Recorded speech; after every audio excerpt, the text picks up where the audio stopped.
लाडक्या गणरायाच्या निरोप सोहळ्याला अवघे 2 दिवस उरले असताना देखील गणरायाच्या मिरवणूक मार्गांवरच खड्डे निर्माण झाल्याचं दिसून आलं आहे। त्यामुळे गणरायाच्या मिरवणुका या खड्ड्यातूनच मार्गक्रमण होईल का असा प्रश्न या निमित्ताने समोर आला आहे। गणरायाच्या आगमनापूर्वी मनपाच्या वतीने शहरातील सर्वच खड्डे बुजवले जाणार असल्याचे स्पष्ट केले होते। मनपाने काही भागातील खड्डे तात्पुरत्या स्वरूपात बुजवण्याचा प्रयत्न देखील केला, मात्र काही दिवसानंतर त्या मार्गावर पुन्हा मोठ्या प्रमाणात खड्डे निर्माण झाल्याचे दिसून आलं आहे।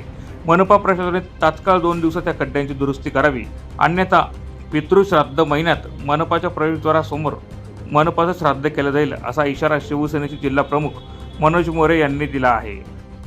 गणपती बाप्पांच्या आगमनाच्या अगोदरच धुळे महापालिकेने मोठ्या बिनगर्जनेत सांगितलं होतं की धुळे शहराचे सर्व खड्डे बुजवले जातील। महापालिकेत आयुक्तांनी मीटिंग लावली, मीटिंग घेऊन सगळ्या अधिकाऱ्यांना आदेशित केलं होतं।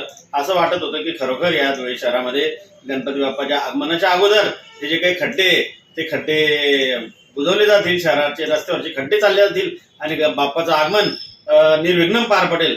परंतु तसं काही झालं नाही। खड्ड्यांची परिस्थिती जशी होती त्याच्यापेक्षा जास्त दयनीय झाली। सध्या पाऊस पण पडला, त्याच्यामुळे जास्त खड्डे पडलेले आहेत। या धुळे महापालिकेतील प्रशासनाला धुळेकर जनतेशी, धुळेकर नागरिकांशी काही घेणं देणं नाहीये। त्यांना असं वाटतं अधिकाऱ्यांना की आपण नोकरी करायला आलेलो आहोत, काही दिवसाची नोकरी आहे, थोडे दिवस नोकरी करायची, चाललं जायचंय।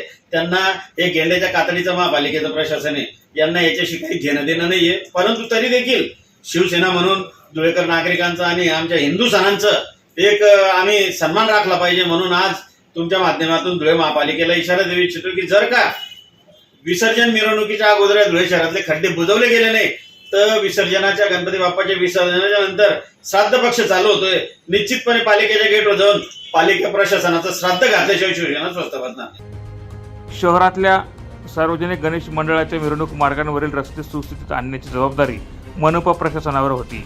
मनपा प्रशासनाने आगमन सोहळ्यापूर्वी काही भागातील तात्पुरत्या स्वरूपात खड्डे बुजवण्याचा प्रयत्न केला, मात्र पावसाच्या पाण्यामुळे ते बुजलेले खड्डे पुन्हा निर्माण झाल्याने मिरवणूक मार्गांवर खड्ड्यांचा मोठ्या प्रमाणात साम्राज्य निर्माण झालं आहे।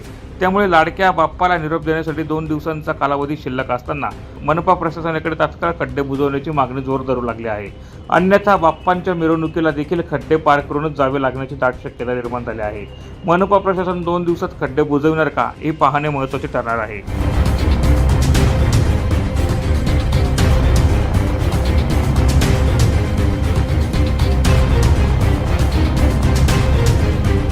प्रतिनिधी सुनील निकम, माझा महाराष्ट्र न्यूज, धुळे।